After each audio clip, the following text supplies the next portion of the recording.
project. So every month we will have more to update you on that as we're just getting started. Always surveying small businesses to find out what their challenges are and barriers, so working through that always. And we are working with legal to understand all of the SSA rules and regulations to restart the Eastside Business Council or whatever it gets named, but we would really like to see that area have a similar organization like the downtown area does and gets that up and running. So we will be doing that work and getting that going in the beginning of 2022. So right now we're just learning the rules and regulations and the boundaries of the SSA and contacting all of the property owners in that actual special service area. And then we'll bring in all the stakeholders and get to work on that. So, yeah. How far west does the SSA there go? You know? Chicago Avenue. Oh, really? Okay. It's a smaller footprint of the East Court tip, if that makes sense. But it's within the East Court tip. Unemployment, I do know that the state released some numbers today, so I just saw that, and the state did go down a point, so they're at 6% now. So at the time these numbers had been there. So we are still at 10% of unemployment. And thanks to Malone Marshall for your suggestion about getting into the neighborhoods, because we're working with the social service agencies to figure out how we can do some really maybe more community building kind of fun pop-up kind of block party feel with resources and job information out there, and then also some training materials. So I don't think we'll get one started until probably February, but we're in that planning stages and people really like that idea. So more to come on that. In here you can read, if you want to follow up with Visit Kankakee County, what they're doing to attract tourism to the area. And as always, when you click on the report, you can go to the website of Economic Alliance and see their report, their priority areas of workforce housing, and then working with the Back to Business Recovery Grant for the state is still ongoing. So not much has changed in there. All the projects are really moving forward that have been in this report for the last couple months. I will tell you that we've done the first closing for the Project Catalyst and Project Vatican process. That is a multiple kind of closing process that will take place over the next few weeks with the Jeffers Group. But that process has started. So that project will be beginning very soon, and it's really exciting. So hopefully by mid-December, they'll be all done with all of their different closings and financing and construction financing, and then they will get started. I know that they have pulled permits for demolition for the Midland States Bake Building, so we'll start seeing the fence go up around there and some of that work starting, and ComEd has already been out on that property to start looking at moving poles and getting that ready to go too. So we'll start seeing some action there. So Pope Race, you probably won't see much going on. Actually, you might see some stuff going on as they winterize the roof, because as we know, that building doesn't have much of a roof, so you might see some action going on there, but actually the bulk of that work won't start until February. So, but projects are moving forward, and it's really exciting to see. The other highlight too for all the development things is we will have a Project Engine redevelopment agreement, TIF agreement coming to you for City Council probably at the December 5th meeting.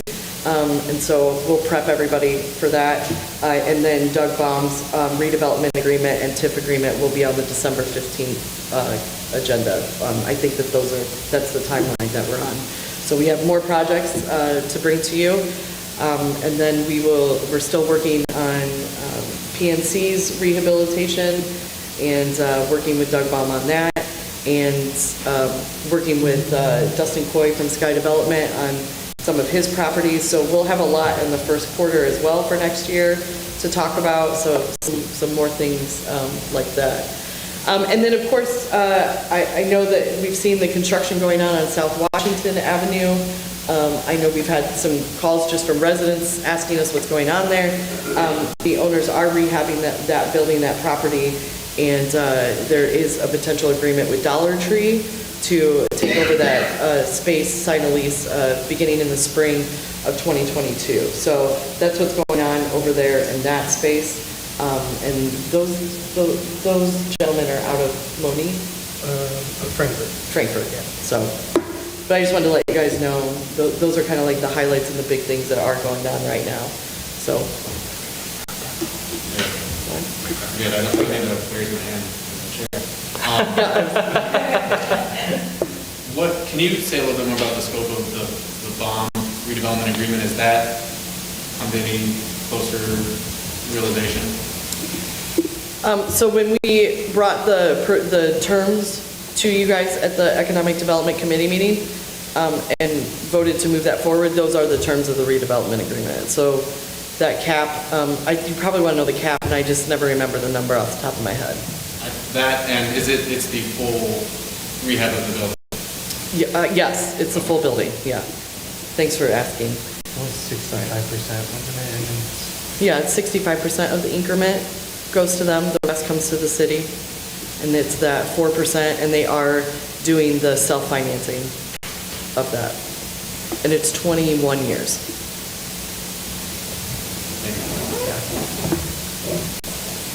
And then, thanks Brad for reminding me, but we are starting the demolition of the River Street house next week. So that will be going on right before Thanksgiving break. So you'll start seeing the fence go up around there to kick off the East River Walk development. 240 East River Street, which is right there on the corner of Schuyler and River Street, right by the bridge. Oh, the gray roof? Yeah, the gray house that needs to come down, so that will start. Yeah. So those are kind of like the highlights of all of the projects and all the areas. You can read what we're working on in each development zone.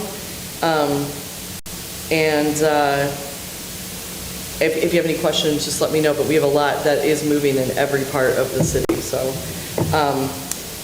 yeah. I'm just gonna skip through this. I think that's it. Does anybody have any questions? On the other side of River Street, down by downtown, Yeah. is that going to get redone all the houses, all around, and that's when you're going to next year? Yeah. So we have an OSLAD grant for that side to do property acquisition. And so the appraisals of the property on that side of the river are being done by the state right now. So until the state gives us the okay to move forward and the funds to purchase the property, we're kind of at a standstill, but that's where we're at on the West River Walk. Okay. Yeah. Any other questions for Barbie on her report to Brad? Moving on to old business. Start off with the ARP fund discussion. Yeah, I've had several kind of side conversations with different alder people, just kind of asking where we're at on different things. And really, the only things that we're working on are the things that were allocated to us, which were, getting ready to be able to run programs, working with our workforce leaders to create a workforce program, and then the landlord rehabilitation program. So we're working with legal, and of course, also looking at the ARP rules and regulations for how to develop the program so we can spend the money correctly. And so we're doing that. We should have at least the landlord program pretty much ready for you guys to view next month. Workforce has been a little bit challenging just because we kind of thought in the beginning it would be great to be able to do some, kind of cash incentives, but even our local employers haven't had success with that. So we're meeting with our workforce leaders to kind of figure out what is it that we need to do. Is it to fill the gap of wages for employers that need to raise their wages but can't do that right now? Do we need to be providing more scholarship opportunities with KCC and Olivet for workforce training? How do we do this to get the money that makes it the biggest direct impact for people to get the skills to get the better jobs? So we're working on this. Haven't had a clear-cut answer yet, but please keep talking to me about it. Put me in touch with all of your people, and we're going to keep working on this so we can figure this part out. Remember, we have to create a program to spend the money because we're going to get audited on it, and then we also have to do quarterly reports. So there's it's never easy to spend the money. I know that makes it's hard to tell people, like, it's just not that easy. So, but we're working as fast as we can to do that. But the other programs people have asked about is, are we going to do another public service type program, but without all of the HUD regulations, but ones that we could do that don't have all of those income verifications, that we could really help more people that way. So I've had that question. I've had questions about, how do we support the moderate income residents that, it's still hard for them to come up with $20,000 to rehab a bathroom or a kitchen. Could we do something to help that? We could. We've done a program like that years ago at the city, so we have all of the necessary framework to put that back together. I've had questions from another alderperson about, can we bring back the neighborhood beautification program, which was like a small few $1,000 grant for residents, and we could do that too. So there's lots of things that we could do. We haven't really talked anything more about what's out there. In some riverfront meetings, there's been some conversations about, is there any way we could support that Riverfront Society to carry on the development? There's been some conversations about childcare. YMCA has announced that they're really getting ready to launch that childcare facility at the old Fortin Villa site. So there's a lot going on that we could discuss more allocation of funds to, and I have been getting lots of questions. So we just put those items on the agenda to see if you want to have a discussion about those, where we're all thinking about different things. What's the item that you want to take up next? Is it one or two? But we do have an ARP meeting at the end of the month, that last Monday. So we could, if there's something that you guys are really passionate about, or just kind of like, I want to talk more, we can put that on the agenda for that Monday night when the mayor's here and everybody else is here as well. But I wanted to put on here all the things that people have asked me about and see what your thoughts were about it. I don't want to let anything fall in the cracks or get away from us too much. So I just thought I'd put it on there. Alderman Brown? Thank you, Mr. Chairman. They will not do this, so I want to make sure I got it right. Yeah. The money that we designate for KCC for job training, we have to do a program to make sure that basically they follow our program in order to receive that money. That's what I'm hearing? So if we want to make take some of that money and get it to KCC, we have to document why we gave them that money, how it fits into the ARP rules and regulations, and we have to put that into our report back to the Treasury. So we have to do that every quarter. It's not like you can just say, here's the money, KCC. We actually have to document it, and we have to explain why it followed that law and the potential impact it could make. So we have to do all of that before we can give funds. Doing something to create more scholarships or give more free opportunities for training at KCC is totally eligible, and we could do that. It's just making sure that we do all the due diligence on our side. Follow-up question? Yeah. One of the problems here we are experiencing now is that we can't find enough policemen and fire. The qualifications for fire is totally different than police officers. You can come out of high school and go to KCC and get associate degree and become a police officer. Firefighters is totally different. They're trying to change the rules right now. Is there any way that we can specify the scholarship be used for residents of the city of Kankakee if they would go into those two fields right now, become a firefighter, what we call they have to be EMT. They have to be EMT first, and then paramedic. And if you go into those, if you're resident, you go into those fields, those two fields, that money can be designated for that purpose only. Can you help us out? Because the list, every time you develop a list, it goes down because we don't have so that's what I'm asking. Yeah, you totally can. It's workforce development, and you can help fund that opportunity. It's totally an eligible expense. Just need to we need to talk about what that cost looks like. Just work with the police department and the fire department, and then what their goal is, and really just have to make an allocation to it, so. Alderman Joven, Alderman Malone Marshall, I don't have a direct line of sight, so if you want to say something, please just throw something up my head.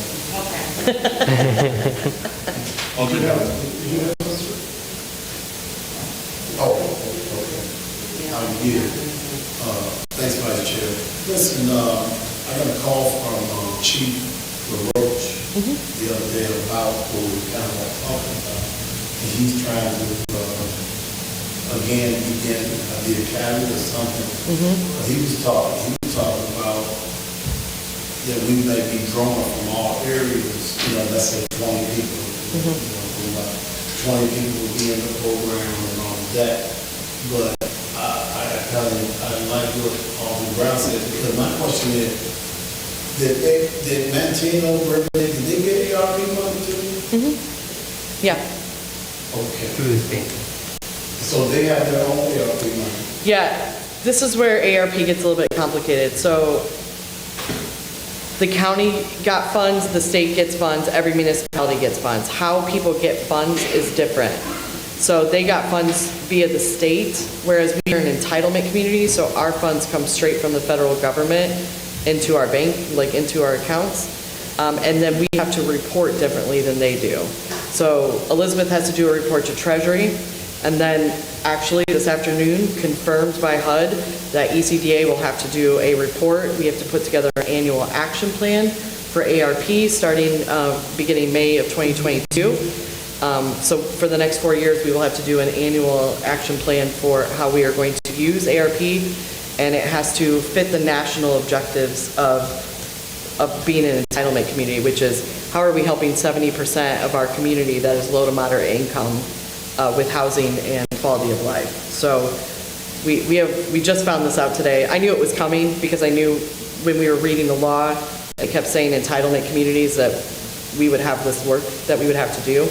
So, but we just got the update today, and the portal opened for reporting, so now it's kind of like official. So we will have more work to do because we'll have to just put together what our action plan is going to be for the allocation of the money, and then we have to really explain how it impacts the community and how many residents we think it will impact.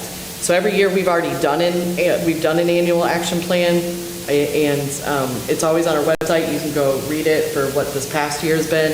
But we set goals for every program that we have for every dollar of the grants and how we think it's going to impact the community. And so we now will have to do that same report for the ARP dollars as well. So programs like what Chief LaRoche would like to do is building that pipeline for workforce into the fire department and how we're going to do that locally.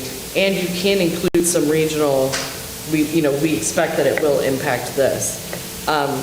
We do have our own metrics to meet with that 70% standard, but we also have metrics to meet for inclusion. So there will be, we will have to report on how many people of color are impacted by this opportunity and how we are recruiting that demographic as well in all of our programs. So, yeah.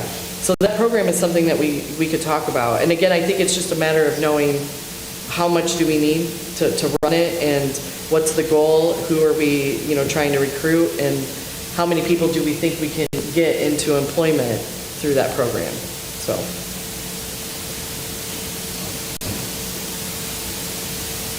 Any other comments on ARP generally or the specific initiatives that are detailed on the agenda?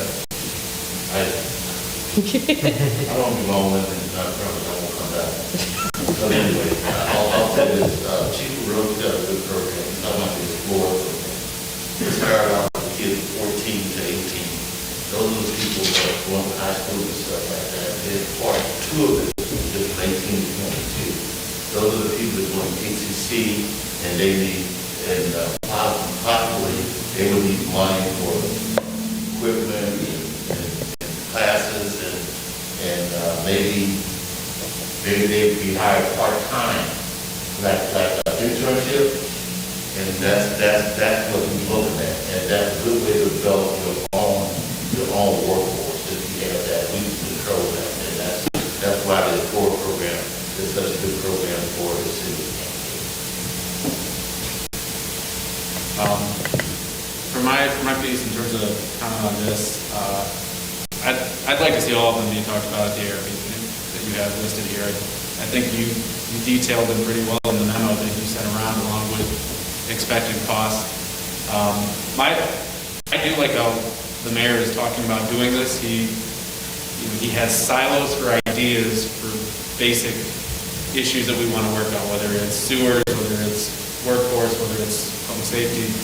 And then, that's one column, and then the other column is what we're actually appropriating money to do and work for. And just because we appropriate it, doesn't mean we can't revise that at a later date. But I do think we need to start making appropriations so that we can convince people to move in that direction, and to get staff to work on various issues. So these ones, from what I understand, these are essentially the low-hanging fruit. I mean, these are programs that you already have the infrastructure in place to put into action relatively quickly, not immediately.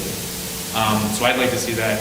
In particular, the public service program, the expanded rescue public service program, that's where I get the most requests, is from nonprofits in the community that want to get out right now and start working, especially if you can cover some administrative costs. I know a number of people who they want to spend time on some of these issues, but if they're not getting paid, it's very tough to dedicate a lot of time. So from what I understand, we can do that with the ARP money. In terms of the Kankakee Riverfront Society, for many of you who came to the event on Wednesday of last week, the pitch to the city was help to cover the cost of an executive director, potentially sharing the cost with the Park District and the Riverfront Society, who raise private funds. I think, and Barbie, this is your idea, but to use that as sort of a test case to see if that is ARP eligible, I think that's a good idea to do that too. So for my piece, last time we made a motion to move these forward. Do you think that's necessary, or? I don't think so, because several of you have had conversations even with the mayor about these things, so I think they're going to be on the agenda anyway. I just wanted to make sure that everybody has an opportunity to speak in, and that I'm not leaving something out. So. Any other comments? Thank you. All right, moving then on to the next item, new business, old business, gaming cafe, ordinance discussions. Yeah, so I've gotten some comments and feedback from some of you from the gaming outline timeline that I shared. I don't remember, I think it was 2 different committees that I shared it with. Was it 3? Oh, I feel like... I know ordinance and license and franchise. Okay. Just feels like I've been staring at it for a while.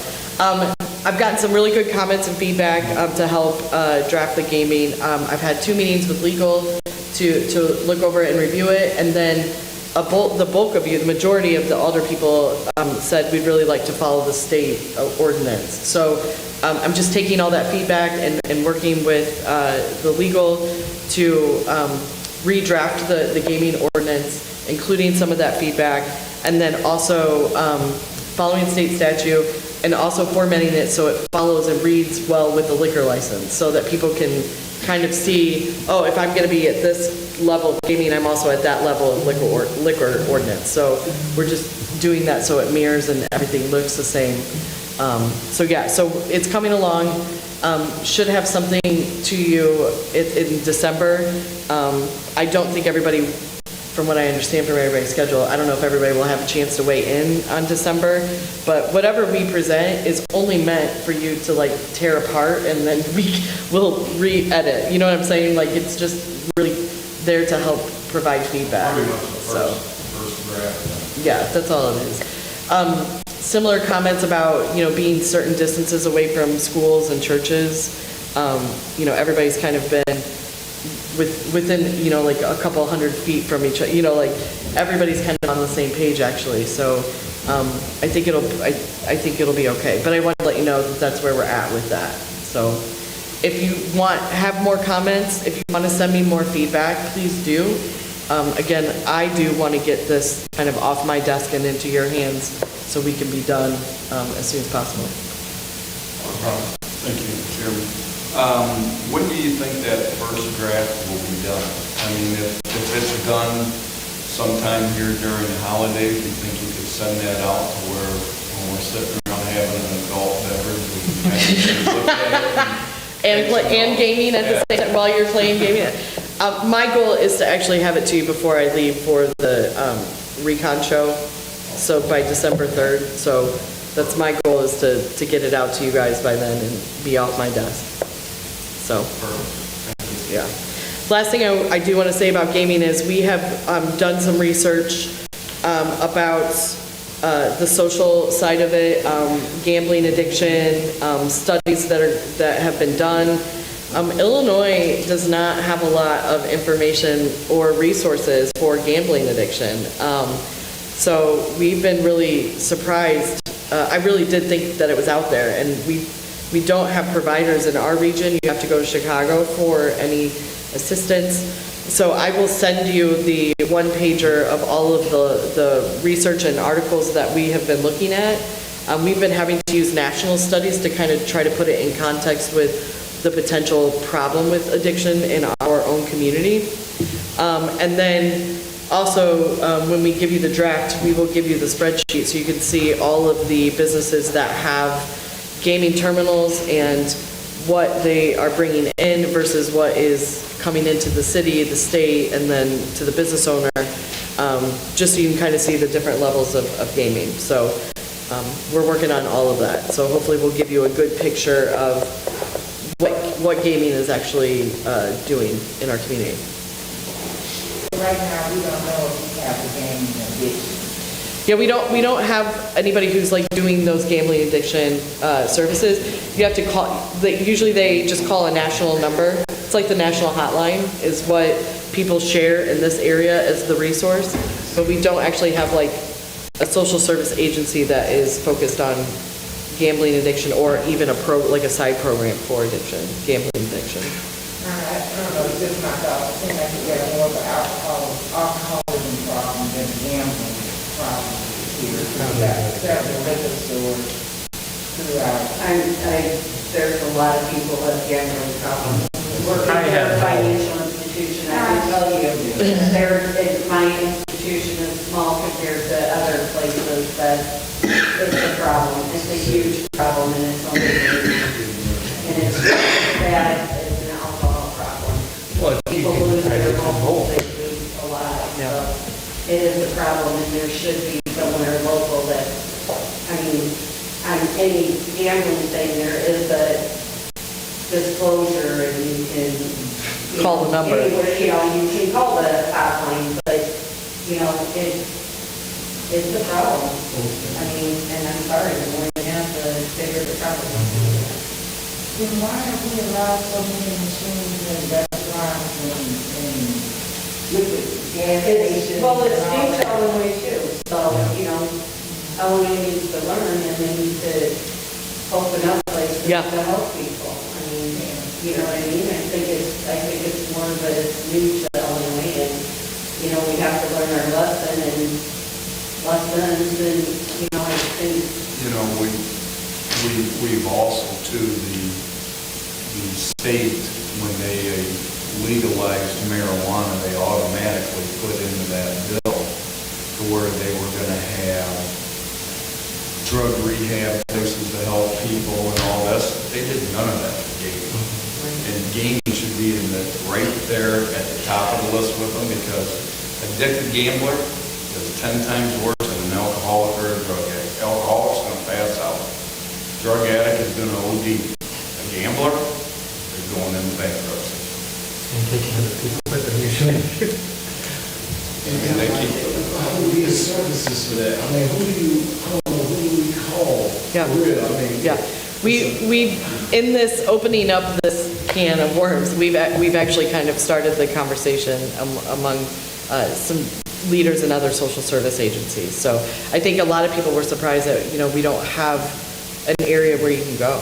So, and then the other thing too is if there's somebody that exists, and maybe somebody's watching tonight that knows, they're not marketing, like, there's not, because there's a lot of the community stakeholders and not-for-profit leaders and people that we talk to, there wasn't any services, so, yeah.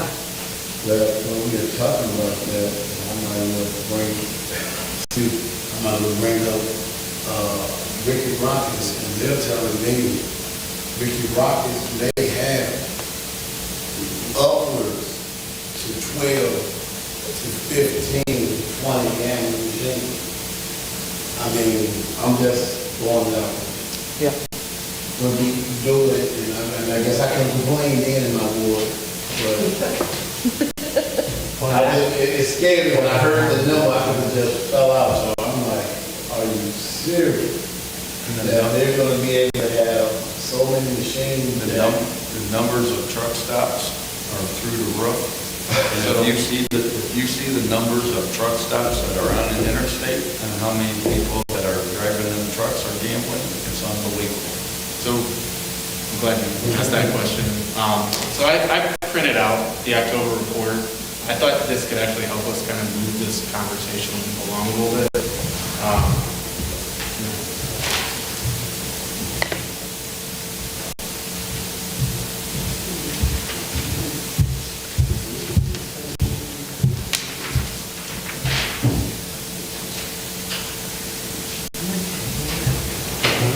I like the handout.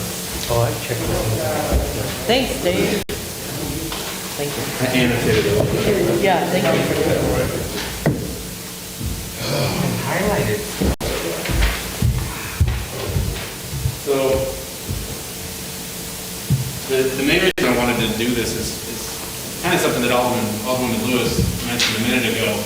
You know, we're talking about gaming cafes. We have 4 gaming cafes. Well, technically we have 3 gaming cafes and 1 potentially on the way. This is a list of all the establishments with gaming, and the amount that's played there, the amount that's lost there, and then the key figure that I think is, you know, the most interesting is that net terminal income. That's the column about on the right side of the page, which that is essentially at the beginning of the month, players have that amount of money. At the end of the month, they don't. That's the revenue from those various establishments. And what I hope to show with this is that you have the 3 gaming cafes are in blue, and I did put the ward where they're located. Only one of those gaming cafes is in the top 6 revenue generators of any establishments throughout the city. The top 6 gaming revenue generators have those little numbers on the left, but they consist of, number 1 is Gas and Wash, which is a truck stop. In the 5th ward, 2 is Consignments and More, which is that Winnie's bar over on 50. Right.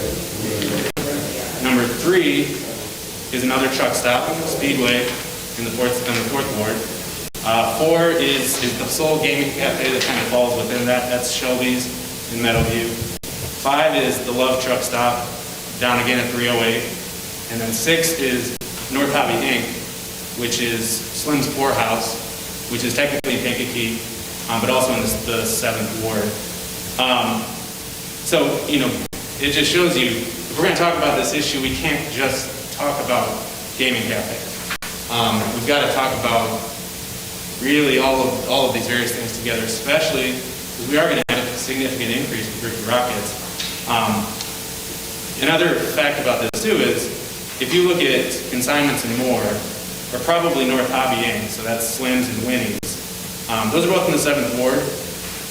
I think you'd be hard pressed to convince somebody that 60% of their revenue is anything other than gaming.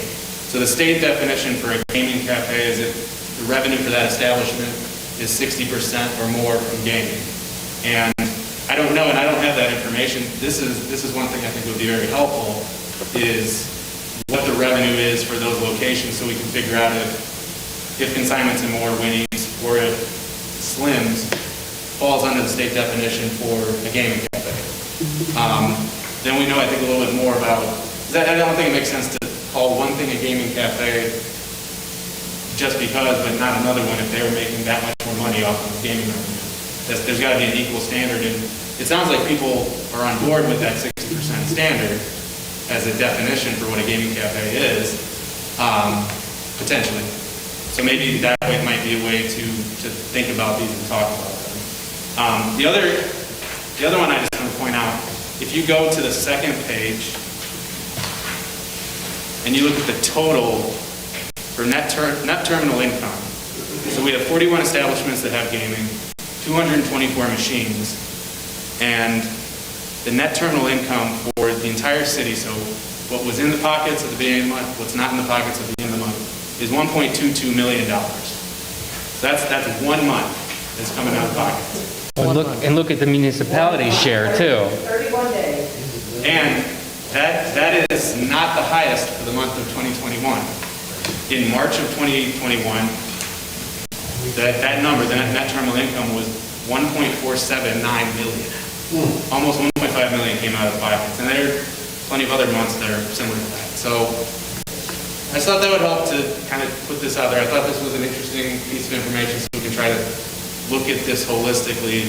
It's not just gaming cafes, it's a lot of other issues that we're working on. We're going to deal with some of the issues. So. And Chairman, because I was like this, Chairman, like, are you telling me I'm looking at $800,000 for play that, if I'm looking at it right, at Slams, number 6, 882,000. Started out with, Inserted into the machine. you know what I'm saying? Yeah, inserted into the machine. At that particular step, Just there for 1 month. Yeah. Yeah, so fund, 880. Yeah, and that's what you see, it's not, it's a huge problem. Which that could include credits too. Yeah. It is. So, yeah. If you look at the income, it's funds in and funds out, and then that. So technically 320,000 yeah, when in terms of just, in 1 month. That was in people's pockets.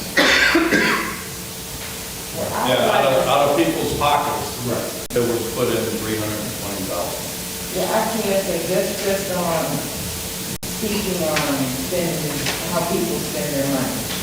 I would like, if we want to do this for gaming, I would like something like that for alcohol, for the liquor stores, for each month, how much, because not only with the liquor, that's damaging people's health,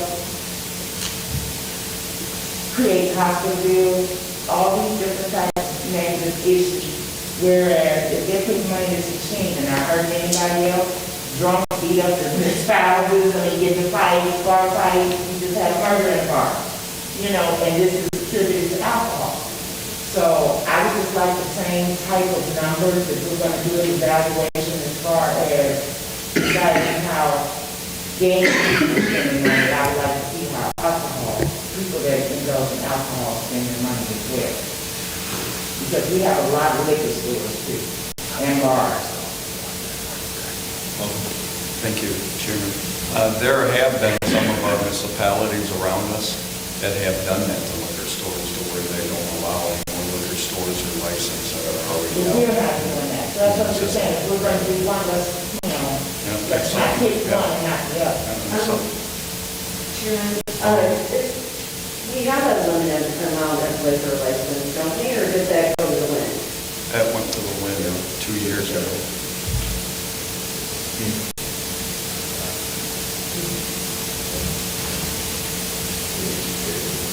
any other comments? Well, if you know what income, I could reach out to John at Slim's, but, I mean, that is a bar. Yeah, his sales are over 60% more in booze. And that's available. Yeah, we can take a look at it. Yeah, it's definitely a bar. One of the thoughts that I had is, Alderman Crawford, you had mentioned this too, if something is a gaming cafe, the fee, the license fee should be different than if it's at a bar or restaurant. Yes, we talk about truck stops Yeah. to be higher than gaming cafes ought to be higher than bars. So my thought would be that gaming cafes would be higher than bars and restaurants. And gaming cafes, because they are so much as just gaming, as opposed to that primary commercial activity, which we want. I mean, we want people going to restaurants. We want people going to every time. Well, and your gaming cafes also are open longer, can be open longer than bars, because they can open at 6 o'clock. So, And then your truck stops are open 24/7. so, but each year we can, I mean, if we go by a revenue standard, each year we know whether or not they hit that 60% threshold or not, and that could affect what the fee would be on their license for the subsequent year. After making a decision on that. Any other comments? I think it will be challenging with bars, honestly, because they do a lot of cash work to get accurate numbers. Yeah, but they have to report it, right? I mean, they are. You'd be amazed nowadays, the open bars, how much people are using their credit cards. I mean, I just talked to a bar owner today, and 10 years ago, it was 90/10 cash. Oh, yeah. And now it's 80/20 credit cards. Usually depends on each team. Isn't that crazy? 80/20 credit cards. Now, he does serve food in the bar also, but it's 80/20. Any other comments? Again? Then moving on, Barbie, I think you covered Project Engine as well as the Clock Tower request. Anything you want to update about Zane Wealth and Fancy Farms? I don't have an update, but when they are ready, I would like to work with them to have a reception and get them acquainted with the community and the stakeholders, as well as the elder people. So I've not heard from them. I know that they are working on their application. So, and I don't know if Where was their location again, if they wanted to do? they were looking at a site in Eastgate that the city owned. So. Thank you.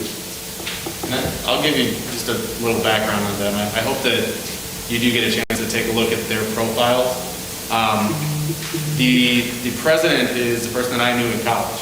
And a few weeks ago, when it was announced that the first dispensary could be going into the Pier 1, I put I'll say, angry post on Facebook, just kind of disappointed that the social equity programs did not end up with a cannabis location in Kankakee as being the first place. And he saw that and responded. And he was in the process of putting together a craft grow business. They're looking for an appropriate site that has proper zoning. And it looks like Eastgate might be a possibility. We're talking through a few options, but for complaining about the social equity program leading to somebody who would bring in a genuine social equity cannabis craft grow program, hopefully this could be something promising. He and his team have been down here at least once to see this spot, so hopefully we're able to move forward. Yeah. So when they're ready, we'd like to do a similar kind of getting to know you networking reception for them, for all of you too. So, thank you. All right, that's it for old business. We don't have any new business. Open it up for aldermen, alderwomen comments. Any comments to be made? Do I have an opportunity to make one comment? Okay. Something that didn't make the agenda that we need to talk about, and I'm really sad that I missed this opportunity. We have had 3 COVID testing business, like for-profit sites pop up in Kankakee that are operating all in the downtown footprint, and we've had several phone calls from other people that would like to start similar businesses in the city of Kankakee. The clerk is concerned about that. We don't know how they are reporting. The preliminary information that we received is that they don't report their results to the health department. So we have some more investigation to do on that. All they provide is a lab certification, so we're not really sure how they're affiliated and what they're doing with the testing. And then lastly, I did reach out to Bradley and Bourbonnais. They don't have any of these facilities and have not had any phone calls about them. So there was a little confusing conversation because I thought maybe this was going on in other places. So there's a lot of internal conversations going on because we've had 5 more phone calls, and I don't know how many of these for-profit COVID testing sites we need. And when really, if you need a test, you can go to the hospital, you can go to CVS and Walgreens, and they're reporting, and they have the staff that is certified and trained. So we're just a little concerned because there's not a lot of information, so. Alderman? The hospitals are actually charging $150 to get a COVID test right now. So I know the one is in this little pawn shop, and there's one on Skylar right by John's Pizza. Where's the third one? Oh, the third one is in downtown, it's my fault. It's Riverstone. It's on the south side of town. Downtown Skyline, yeah, and then Riverstone. Yeah. Yeah, it's. What are they charging? Do you know what they're charging at them facilities? Well, I heard that, I don't know, this is just a rumor that the governor's 300? No, right it's is free. the one Oh, it's free. who owns those, at least 2 of those. Who? One on Skyler's $100 Oh, it is $100? Oh, wow. for the packet test. Really? I got a test there, and I haven't got the bill yet, so they had told me it was free. We had a girl from the school walk in, and they told her $100, and she's like, no. Wow, I thought they were free. Alderman? I think you hit the nail on the head. You said business, and somebody's paying the bill. They're not opening these things for fun. You know, whether it's government, whether it's state, you know, whether it's us, somebody's funding it and making a profit. If they're not, they wouldn't be doing it. So, Well, we should be doing a better job on our, when they're going to get a license and get some information. It's the zoning. So that's the thing that's happening is that the zoning allows them to be there. And so we don't have the word, I mean, these ordinances and the licensing wasn't written during a pandemic. So there's no guidance for what can go there. No, they're getting a business license, but we don't have a reason to not issue them one. So that's what's happening. So I'm just preparing you because I think the clerk is going to come with an ask of more guidance and more instructions on what to do. The biggest concern is, are they reporting to the health department? Are we capturing if people are testing positive? Where are those results going, and how are they managing all of that information when it comes back from the lab? So that is not clear, and so there's a lot more work that needs to go in, but I know that legal and the clerk have been meeting, and so I just wanted to bring it up because I think there will be an ask from the clerk's office or a future discussion about it, so. I've already had to speak to the one in my ward about signage. We got the sign ordinances because they're not following the sign ordinance. The sign that's above the store is not a great sign. I mean, it's pretty terrible to look at. They're also putting essentially, those poster board signs across the street, down the street, which that's just not respectful of the city's code and ordinances, which is another reason to take a look at this closely, I think. Alderman Marzak? just a question. I mean, there's programs downtown for new businesses. We're not funding those, are we? No, because that building has already used its rent rebate eligibility for this term. But it could take care of it. Thank you. I just really wanted to bring that to your attention because it's been coming up every day, so. Any other alderwomen comments? Not, is there a motion for adjournment? Alderwoman Lowe Marshall, second. Alderman Crawford. Right. All in favor? Stand adjourned at 7:29.